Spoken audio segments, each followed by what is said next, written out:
जिसने अपने स्कूल के दिनों में ही मैक्सिकन ऑयल स्पिल जैसी बड़ी मुसीबत का हल निकालकर दुनिया भर की बड़ी बड़ी ऑयल कंपनीज के होश उड़ा दिए थे। उसका कॉलेज खत्म होने से पहले ही दुनिया की 8 सबसे बड़ी ऑयल कंपनीज ने उसे नौकरी और सालाना $4 लाख की तनख्वाह देने का ऑफर दिया। लेकिन इतने बढ़िया ऑफर्स को ठुकराकर टॉम ने स्पेन के वॉल्टर मोरलैंड नाम के एक आदमी का ऑफर एक्सेप्ट कर लिया। इस काम में उसे अपने तेज तर्रार दिमाग की मदद से एक ऐसी तिजोरी को खोलना था जिसे दुनिया की सबसे सुरक्षित तिजोरी समझा जाता था। असल में इस तिजोरी में ऐसा कुछ था जो वॉल्टर हासिल करना चाहता था, मगर पिछले 80 साल से आज तक कोई भी इस अनोखी तिजोरी को तोड़ने में कामयाब नहीं हो पाया। इसके बाद वॉल्टर ने टॉम को अपनी टीम से मिलवाया। वॉल्टर ने कहा कि उसने कुछ महीने पहले एक ऐसे जहाज को ढूंढ निकाला था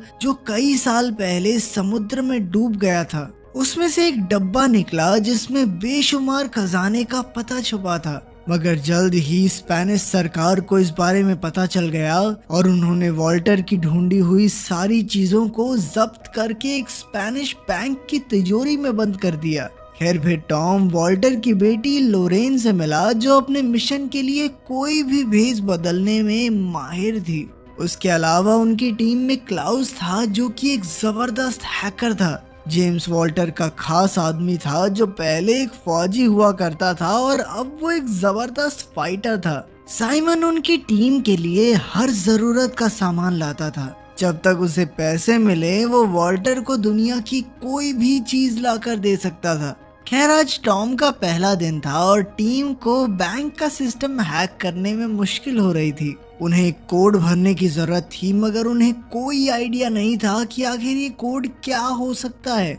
तब टॉम ने आइडिया दिया कि उन्हें बैंक के किसी क्लाइंट से बैंक का ऑटोमेटेड वॉइसमेल बनकर बात करनी चाहिए और इस तरीके से उन्हें वो कोड मिल सकता है।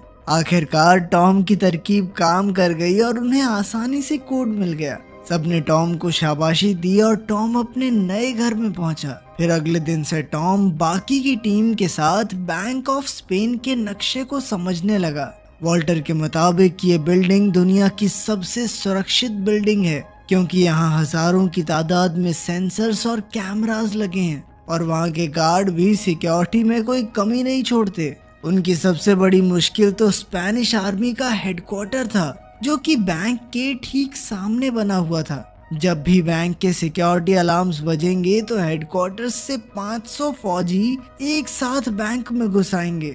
इसके अलावा बैंक का सिक्योरिटी चीफ पहले स्पेन की काउंटर टेररिज्म फोर्स का कमांडर था। अब वॉल्टर की टीम का मुकाबला ऐसी फौज से था जो किसी भी हालत में बैंक की हिफाजत करना जानती थी। इसके अलावा वॉल्टर की टीम को उस तिजोरी के अंदर के नक्शे के बारे में कोई जानकारी नहीं थी, इसलिए उन्हें एक स्कैन करके ये जानकारी हासिल करनी होगी। इस तिजोरी में घुसने के लिए उन्हें 2 चाबियों और सिक्योरिटी चीफ के फिंगरप्रिंट्स की जरूरत थी। इन्हें हासिल करने के लिए टीम ने बैंक में घुसने का फैसला किया। टॉम और साइमन सफाई कर्मचारी, लॉरेन यहाँ पर बेशकीमती पेंटिंग्स की जांच करके उनकी इंश्योरेंस बेचने आई थी और इन्हीं पेंटिंग्स के पीछे बनी तिजोरियों में वो 2 चाबियां रखी थी। जब सिक्योरिटी चीफ लोरेन को कमरे में ले जा रहा था तो लोरेन ने उसे अपनी कॉफी पकड़ा दी और इस तरह उन्हें चीफ के फिंगरप्रिंट्स तो मिल गए। इसके बाद वो पहली पेंटिंग के कमरे में पहुंची तो क्लाउस ने बैंक में कैमरा हैक कर लिए। फिर उसने लोरेन को पेंटिंग स्कैन करते हुए रिकॉर्ड किया और यही फुटेज 10 गुना धीरे धीरे करके चला दी। इसी दौरान लोरेन ने तिजोरी खोली और वहां रखी चाबी की बनावट कॉपी कर ली, मगर उसी वक्त अचानक वहां बैंक का डायरेक्टर आ गया और इधर कैमरा फिर से चालू होने में सिर्फ 20 सेकंड बाकी थे। 20 सेकंड बाद लोरेन को ठीक उसी जगह खड़ा होना था, मगर अब डायरेक्टर बीच में आ गया। तब लोरेन ने दिमाग लगाकर उसे अपनी तस्वीर लेने के लिए पीछे छोड़ दिया और ऐन वक्त पर डायरेक्टर फुटेज से बाहर हो गया। अब लोरेन दूसरी चाबी ढूंढने में लग गई। वहीं दूसरी ओर टॉम को सफाई वाले का भेष बनाकर तिजोरी स्कैन करनी थी। उसके हिसाब से असली तिजोरी इसी मीटिंग रूम के ठीक नीचे थी। टॉम तुरंत टेबल के नीचे छुप गया और उसने अपनी मशीन से स्कैन का काम शुरू किया। मगर तभी अचानक कुछ लोग वहां मीटिंग करने आ गए। अब टॉम टेबल के नीचे फंस चुका था और अचानक उसकी स्कैनिंग मशीन भी खराब हो गई। खैर कुछ देर छेड़छाड़ के बाद टॉम ने मशीन चालू कर दी और स्कैन पूरा हुआ। मगर उसी पल एक अलार्म एक्टिवेट हो गया और सिक्योरिटी चीफ ने पूरे बैंक को बंद कर दिया। तभी सामने से फौजी बैंक के लिए निकले। इधर लोरेन ने दूसरी चाबी का डुप्लीकेट बनाया ही था कि बैंक का डायरेक्टर उसे लेने आ गया। इस हड़बड़ी में वो असली चाबी को वापस रखना भूल ही गई। आखिरकार टीम ने फैसला किया कि लोरेन ये चाबी टॉम को देगी और टॉम चाबी को वापस तिजोरी में रखेगा।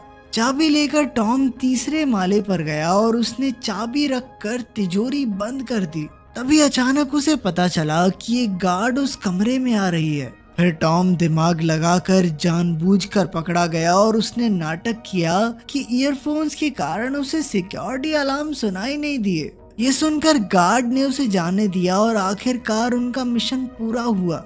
इसके बाद टॉम ने मशीन से मिला हुआ स्कैन निकाल कर देखा तो पता चला कि तिजोरी के नक्शे में ऐसी जगह थी जो ढंग से दिखाई नहीं दे रही थी।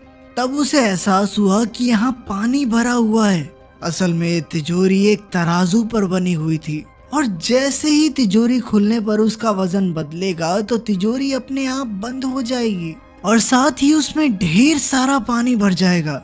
अब उन्हें समझ आ गया था कि तिजोरी में घुसने के लिए उन्हें तिजोरी के वजन को बराबर रखना होगा। फिर टॉम दिन रात एक करके वजन बराबर रखने की तरकीब ढूंढने में लग गया। वहीं दूसरी ओर साइमन और जेम्स बैंक के नीचे की जमीन की छानबीन कर रहे थे कि उन्हें टॉम की बात सच होती दिखाई दी। वो तिजोरी वाकई में एक बड़े से तराजू पर बनी हुई थी, मगर उसका वजन एकदम जीरो पर टिका हुआ था। इसके अलावा एक और मुसीबत उनके सामने खड़ी थी। उस अंडरग्राउंड कमरे की दीवारें टाइटेनियम स्टील से बनी हुई थी जो इतना मजबूत था कि उसे ड्रिल करने में 15 दिन लग जाएंगे। अपना मिशन पूरा करने के लिए वॉल्टर की टीम के पास बहुत कम वक्त था और इतने से समय में वो डिब्बा चुरा कर वहाँ से बाहर निकलना सबको नामुमकिन लग रहा था। इसलिए आखिरकार उन्होंने हार मान ली। अब वॉल्टर निराश होकर छत पर गया और उसने देखा कि सड़कों पर फुटबॉल फैंस की भीड़ लगी हुई थी। तभी उसकी नजर बैंक के कैमरास पर गई तो उसे एहसास हुआ कि वर्ल्ड कप फाइनल्स के सभी कैमरास भीड़ की तरफ होंगे और तभी उनके दिमाग की बत्ती जली। फिर उसने अपने साथियों को इसका नमूना पेश किया। फिर उसने ग्लास हटाकर तराजू पर लिक्विड नाइट्रोजन छिड़क दी और फिर दोबारा ग्लास रखा, मगर इस बार वजन नहीं बदला क्योंकि तराजू जम चुका था। टॉम ने कहा कि बिल्कुल इसी तरह वो तिजोरी के नीचे वाले तराजू को जमा सकते हैं, मगर इसके लिए बहुत ज्यादा लिक्विड नाइट्रोजन लगेगी। खैर फिर स्पेन और नीदरलैंड के फुटबॉल मैच वाले दिन उन्होंने अपने प्लान को अंजाम देने का फैसला किया। उनके पास मिशन पूरा करने के लिए सिर्फ 105 मिनट का समय था। सबसे पहले वो जिप लाइन के जरिए बैंक की छत पर पहुंचे और एक कांच की खिड़की खोलकर नीचे घुस गए। इसके बाद वो 100 मीटर की पाइपिंग वाले रास्ते से तिजोरी वाले कमरे के बाहर पहुंच गए। यहाँ से वो एक सीढ़ी डालकर आगे बढ़े और आखिरकार वो तिजोरी के सामने थे। फिर क्लाउज ने अपनी हैकिंग का कमाल दिखाया और इधर टीम ने अपनी बनाई हुई 2 चाबियां और फिंगरप्रिंट की मदद से तिजोरी ही खोल दी। वहीं दूसरी ओर साइमन ने जमीन के नीचे बने तराजू पर लिक्विड नाइट्रोजन छिड़क कर उसे जमाने का काम शुरू किया। जल्द ही इस रिएक्शन की वजह से तिजोरी की जमीन भी जमने लगी। इधर टीम अंदर घुसकर वही डब्बा ढूंढने में जुट गई, मगर दूसरी ओर बैंक की सिक्योरिटी टीम को छत की खुली खिड़की के बारे में पता चल गया और वो तेजी से तिजोरी की ओर बढ़ने लगे। इधर वो डब्बा लोरेन के हाथ लग गया, मगर इसके बाद जो हुआ उससे सबके होश उड़ गए। असल में जेम्स एक अंडरकवर एजेंट था। अब उसके मन में लालच आ गया, इसलिए उसने अपनी टीम को धोखा देकर खुद डिब्बे पर कब्जा करने का फैसला किया। अब लोरेन के पास कोई चारा नहीं था, इसीलिए उसे जेम्स को डिब्बा देना पड़ा। मगर इससे पहले कि वो यहाँ से बाहर निकल पाते, नीचे तराजू पर लिक्विड नाइट्रोजन का असर खत्म हो गया। जिससे तिजोरी का सिक्योरिटी सिस्टम एक्टिवेट हो गया। अब टॉम, लोरेन और जेम्स तिजोरी में कैद हो गए थे और वहां तेजी से पानी बढ़ने लगा। जेम्स तो पहले फौजी रह चुका था, इसलिए उसे स्विमिंग आती थी और वो डिब्बा लेकर वहां से भाग निकला। इधर सिक्योरिटी चीफ ने इमरजेंसी का ऐलान कर दिया और उसके आदमी हथियारों के साथ तिजोरी की ओर भाग रहे थे। वहीं तिजोरी में इतना पानी भर चुका था कि टॉम और लोरेन की जान खतरे में थी, क्योंकि वो कभी भी डूब सकते थे। अब उनके पास कोई चारा नहीं था, तो ऐन वक्त पर टॉम के दिमाग की बत्ती जली और उसने साइमन को तराजू पर और भार डालने को कहा, ताकि पूरी मशीनरी को लगे कि तिजोरी पूरी तरह से पानी से भर चुकी है। साइमन ने फटाफट सारे नाइट्रोजन टैंक्स तराजू में रख दिए, पर वो भी काफी नहीं थे। आखिरकार उसने अपना रेडियो भी ऊपर रख दिया और इतने से भार से तराजू का वजन बढ़ गया। अचानक सिस्टम के मुताबिक तिजोरी का पानी बाहर निकलने लगा। इधर फौज तिजोरी में घुसकर चोरों को रंगे हाथों पकड़ने ही वाली थी, मगर जैसे ही उन्होंने दरवाजा खोला तो उनके होश उड़ गए, क्योंकि तिजोरी में कोई भी मौजूद नहीं था। असल में टॉम और लोरेन ड्रेन पाइप्स के जरिए भागकर बैंक के ऊपर वाले मालों में पहुंच गए। इधर फौज और गार्ड्स हाथ धोकर उसके पीछे पड़े हुए थे कि अचानक लोरेन को याद आया कि जिस कमरे में वो पेंटिंग स्कैन करने गई थी, डायरेक्टर उसकी खिड़की हमेशा खुली रखता था। अब वो दोनों बिना समय गवाए खिड़की से नीचे कूद गए, जहां हजारों फैंस की भीड़ लगी हुई थी। उन्होंने तुरंत अपनी जैकेट्स उतारी और भीड़ में खो गए।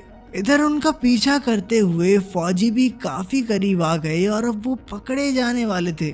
आखिरकार वो खुद को पुलिस के हवाले करने को तैयार हो गए, पर उसी पल स्पेन मैच जीत गया और सारे फैंस खुशी से पागल हो गए। इतनी भीड़ में फौजी टॉम और लोरेन का पीछा नहीं कर पाए और आखिरकार वो दोनों बच निकले।